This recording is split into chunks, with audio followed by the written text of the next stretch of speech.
Impilo ke mina siye sidle ukuthi lapha ekhaya is not about ukuthi ifamily kangema iphumelele kangakanani. Into ithi how many people obasizile baphumelela njengawe.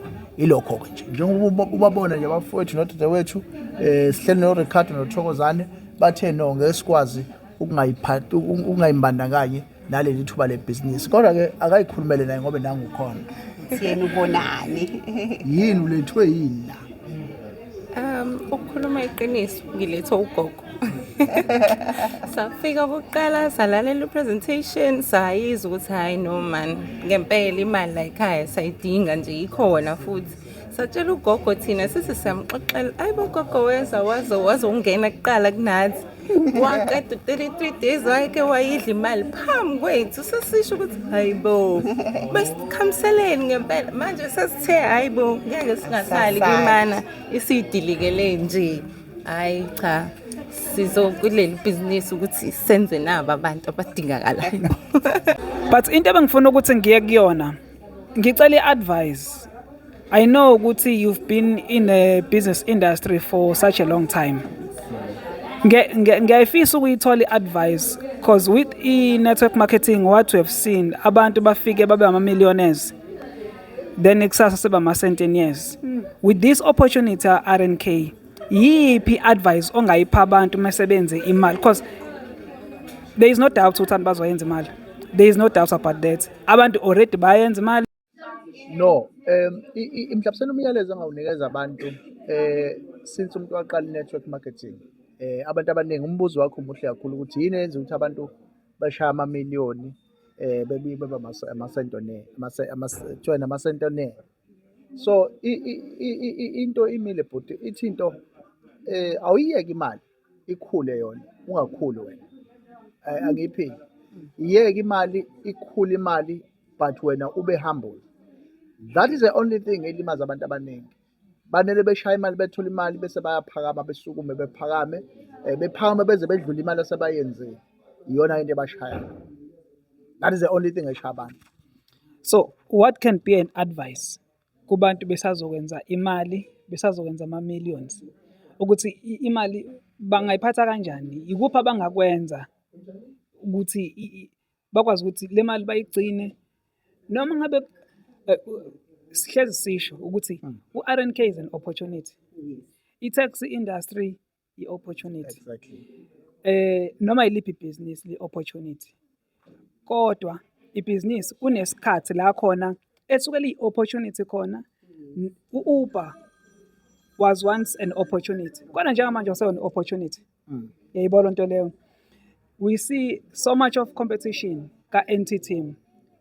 Njengamanje uyi-opportunity yokuthi sirane nawo ukuthi akuthi kushaya lesi sikhathi lesi sokuthi sekuyibhizinisi nje elinormal noma eseli oversaturated kodwa umuntu ebe ekwazi ukuthi le mali ayenze ngalesikhathi lesi usavundile ikwazi ukuthi imthathe imqhube for a long term even nakuthiwa u-NTT is no longer leyo business le ejahwa ngaleyo ndlela leyo.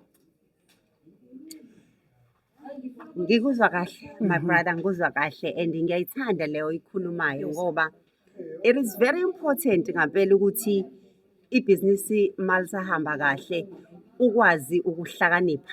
Lithi iBhayibheli asihlakanipheni njengani njengezinyoka. To answer your question I would say mina mangabe kukhona iproject ekhona ubona ukuthi is doing very well. You've made a very good example ukuthi u-Uber was once an opportunity. You've mentioned amaningi yabo.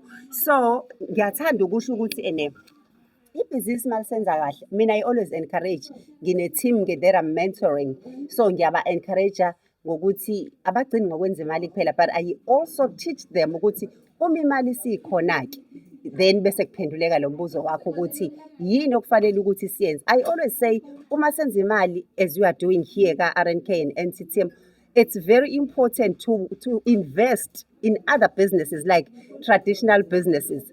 You're making money like a NTT, you can start a business, any business, any traditional. Owazi kahle ukuthi should u-NTT mhlambe ungasekho ku-hype as it is right now. But you've got other businesses that you have started ngemali obuyenza ka-NTT. For example, ungaqala uvule ibhizinisi isalon ngemali oyenza ka-NCTeam. You can uqale uvule ibhizinisi le-catering ngemali oyenza ka-NCTeam.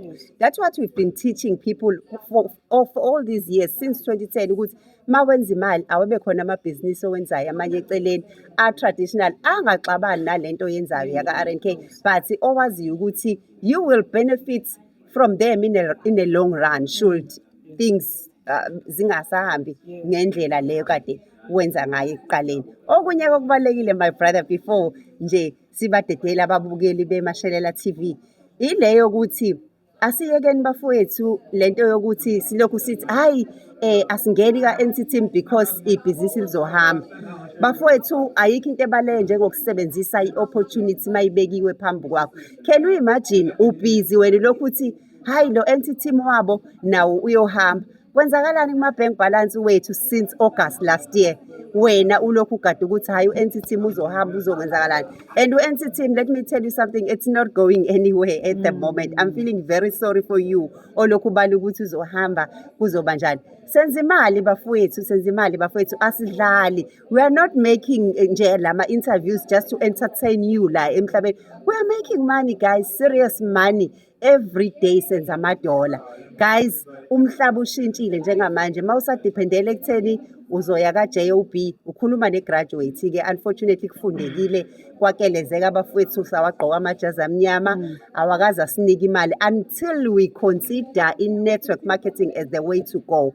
Namhlanje sisiza abantu sibafundise nange-network marketing ukuthi noma ungafunda kangakanani imali ayikho ka-JOB ila kuma-opportunities lawe sinifundisa ngawo. Asona isimanga as you see us living in those beautiful houses. Asona isimanga as you see us every day driving those nice cars. Asona isimanga as you see us traveling the world. Inkinga nje mindset, ingqondo sayitshela ukuthi ka-network marketing bafowethu we are making money like nobody's business. Nawe ke woza senzeni imali sonke. Guys, khumbula, together we stand but divided we fall. Usala kanjani entweni efana no-NCTeam? Asambeni kanti ubani osinika lento? Angazonidedela. Angazonidedela ngoba yabo namhlanje ithuba sikhuluma ngamathuba, ithuba eliyingqayizivele ukuthi sikwazi ukuthi sinithole ningaphuthumi kangako. Siyazi maningi amabhizinisi eseniwenzile. Siyacela ukuthi ubaba akasichazele ukuthi ever since angena kwi-network marketing mhlawumbe aqale asibalela ama-achievements asawakhumbula. Mhlawumbe uma ngabe engamind nokusimentionela nje amabhizinisi amanye involved wona just ukumotivate abantu ukuthi i-network marketing ngokulekelelana mhlawumbe nawe mama uzokhona ukuthi umlekelele ukuthi isinenzele ini. Ukumotivate nje abantu ukuthi kahle hle ayikho into efana ne-network marketing when it comes to ukushintsha impilo zabantu abamnyama. No, ngiyabonga. Ilentuzane i-network marketing ibe i-vehicle yokusibeka lapha esikhona. Isitori sami abantu abaningi basazi. I'm a former of ilentuzane yaka Sasol, i-safety officer yakhona engisebenza khona isikhathi eside futhi ngahlupheka isikhathi eside.